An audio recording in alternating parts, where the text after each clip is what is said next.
चूंकि जो हमने देखा इस हमले के बाद ख़ासतौर पर इंडियन मीडिया जैसे तूफ़ान बर्पा कर दिया बग़ैर किसी तहकीक के। जैसे ही इस हमले में हलाकतों की तादाद का आगाज़ हुआ, बढ़ती गई। इंतहाई अफसोसनाक ये वाक़या है जिस पर पाकिस्तान ने भी इज़हार अफसोस किया। लेकिन और इंडियन मीडिया पर बैठे अफसोस की बात यह है जो दिफाई माहिरीन, उनके एक्सपर्ट्स, तज्ज़ियाकार, उन सब ने बग़ैर किसी तहकीक के कह दिया कि इस हमले में पाकिस्तान मुलव्विस है। तो आपको लगता है कि ये पहली दफ़ा तो ऐसा नहीं हुआ?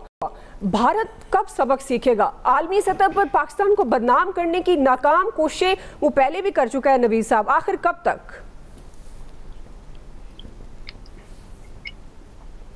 जी नवीद साहब। अच्छा दुआ देखें, मेरे ख्याल में मुझे समझ नहीं आ रही कि हमें क्यों हैरत होती है इस बात पे जब इस तरह की कोई कार्रवाई होती है। नरेंद्र मोदी जो है उनकी ये स्टेटेड पॉलिसी रही है, आप उठा के देख लें, उनकी तकारीर उठा के देख लें। उन्होंने कहा था कि मैं पाकिस्तान को ग्लोबली आइसोलेट करूंगा, मैं पाकिस्तान को ग्लोबली जो है वो एक अछूत बना के रखूंगा कि उसको टेररिज्म के नाम पे उसको तनहा कर दूंगा। ये उसकी पॉलिसी रही है। और ये जो उनके फॉरेन मिनिस्टर हैं जयशंकर साहब, इन्होंने तो यानी उनकी बातें देखें जब वो पाकिस्तान के मुताल्लिक बात करते हैं। अभी रिसेंटली जो है एक थिंक टैंक में वो बैठे थे और वहाँ पे जब उनसे सवाल किया गया इंडियन ऑक्युपाइड कश्मीर के हवाले से, तो उनकी वो रऊनत देखें, वो जिस रऊनत से उन्होंने जवाब दिया कि जी जब आज़ाद कश्मीर हम हासिल कर लेंगे तो फिर ये मामला जो है ये सेटल हो जाएगा। तो ये तो उनकी, ये बीजेपी की और मोदी सरकार की ये पॉलिसी शुरू दिन से यही रही है कि वो पाकिस्तान को उसको मलायन करे, उसको आइसोलेट करे इंटरनेशनली। और ये उसी की एक कड़ी है। ये उसी तरह आप देखें ना, एससीओ की जो फॉरेन मिनिस्टर की मीटिंग हुई थी आपकी गोवा में, वहां पे यही जयशंकर साहब थे। इन्होंने किस किस्म के अल्फाज जो है इस्तेमाल किए थे बिलावल भुट्टो जरदारी के लिए जो उस वक्त फॉरेन मिनिस्टर थे।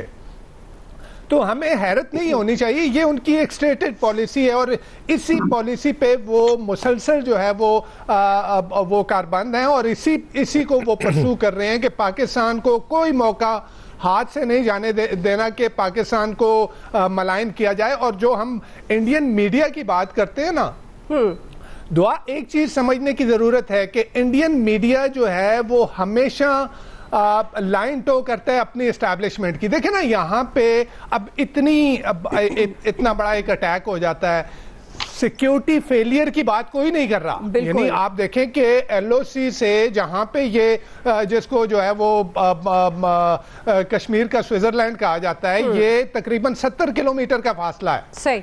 इतने फासले में जो है वो दहशतगर्द आते हैं और वो वहां पे कार्रवाई करते हैं और वो 20-25-30 मिनट तक वो कार्रवाई करते रहते हैं और वो छांट करते हैं कि जी कौन मुस्लिम और कौन नॉन मुस्लिम बकौल इंडियन मीडिया के। और ये सारी कार्रवाई के दौरान यानी जो कश्मीर है जहां पे आपने 7, 7.5, 8 लाख फौज लगाई हुई है, हर 6-7 लोगों के ऊपर एक फौजी बैठा हुआ है। यानी इतनी सिक्योरिटी के बावजूद इंडियन मीडिया ये बात नहीं कर रहा कि जी ये सिक्योरिटी फेलियर है, किस तरह से ये हुआ।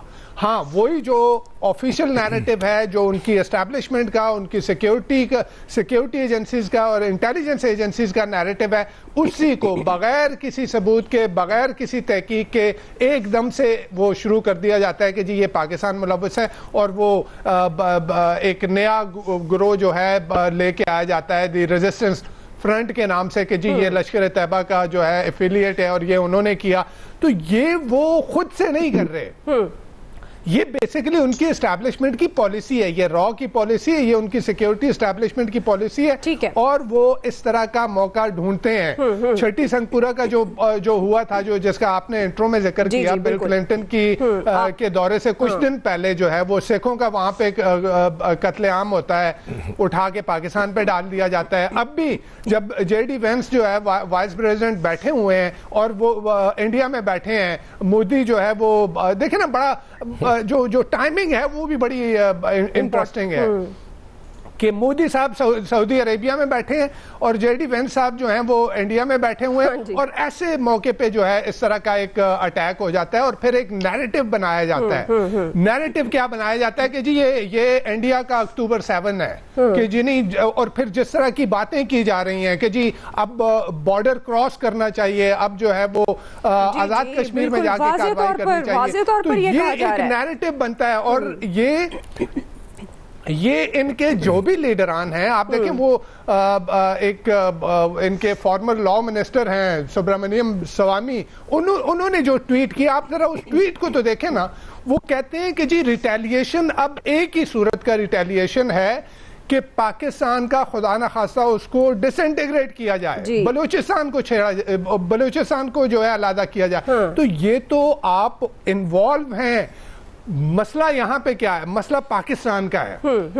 आपने हमेशा से एक कंसिस्टेंट पॉलिसी नहीं रखी, यानी जब दुनिया सारी में बेनकाब हो रहा था इंडिया, कि जी उस जो कनाडा में जिस तरह से बेनकाब हुआ, अमेरिका में जिस तरह से बेनकाब हुआ, ऑस्ट्रेलिया में जिस तरह से बेनकाब हुआ, आपको तो चाहिए था कि इंटरनेशनली आप उसको और फर्दर जो है उसको उस चीज को ऑन दी ऑफेंसिव डिप्लोमेटिकली जाते। लेकिन क्या हुआ, इधर हमारी मरियम नवाज साहिबा जो हैं उस पे वो क्लाइमेट डिप्लोमेसी की बात करती हैं, इधर जो है उनके जयशंकर के साथ जो है वो डिप्लोमेसी की बात हो रही है।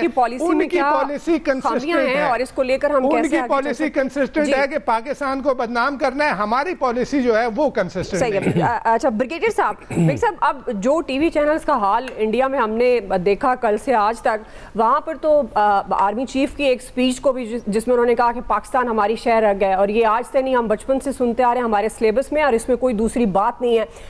उसको भी उन्होंने बार बार चलाया। और एक दिफाई तज्जिया कार ने तो निज़ाम मुस्तफ़ा लाना चाहता है पाकिस्तान, पता नहीं क्या क्या वहां पर बोला जा रहा है। तो भाई साहब, आपको क्या लगता है ये जिस तरह का प्रोपेगेंडा इंडिया कर रहा है, और पाकिस्तान बगैर तहकीक के उनका नाम, पाकिस्तान का नाम उन्होंने ले दिया, और कुछ एजेंसीज, कुछ सोशल मीडिया पर तो ये भी कहा जा रहा है जी वो इंतजार कर रहे हैं अब इंडिया कैसे जवाब देगा पाकिस्तान को। तो इस सारे सिनेरियो में आपको लगता है कि आलमी दुनिया का क्या स्टांस होना चाहिए? क्योंकि अमेरिका का जो बयान है कि वो तो इस जंग में इंडिया के साथ खड़ा है, बगैर तहकीक के आलमी तौर पर क्या स्टेटस होगा ब्रिगेडियर साहब? बिस्मिल्लाह रहमान, बहुत शुक्रिया। देखिए, पहले मैं बात कर दूं कि जो भी आर्मी चीफ ने बात की थी वो बिल्कुल नजरियाती पॉइंट ऑफ व्यू से पाकिस्तान की आइडियोलॉजिकल हमारी जो पोजीशन है उसके बारे में उनको बिल्कुल उन्होंने ठीक किया था। टू नेशन थ्योरी और कश्मीर के बारे में बिल्कुल उन्होंने ठीक कहा, लेकिन जाहिर बात है इंडियंस को वो पसंद तो नहीं आई होगी, बिकॉज उन्होंने तो हकायक की मामूली बात की थी।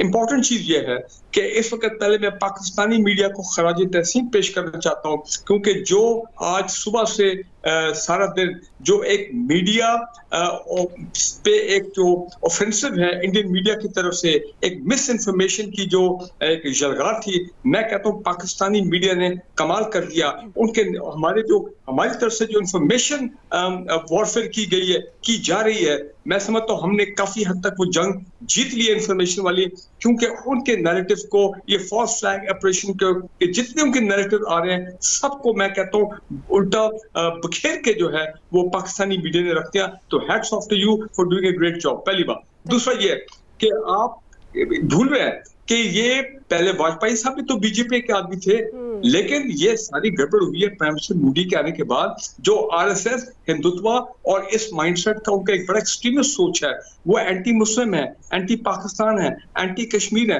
तो लिहाजा आप उनसे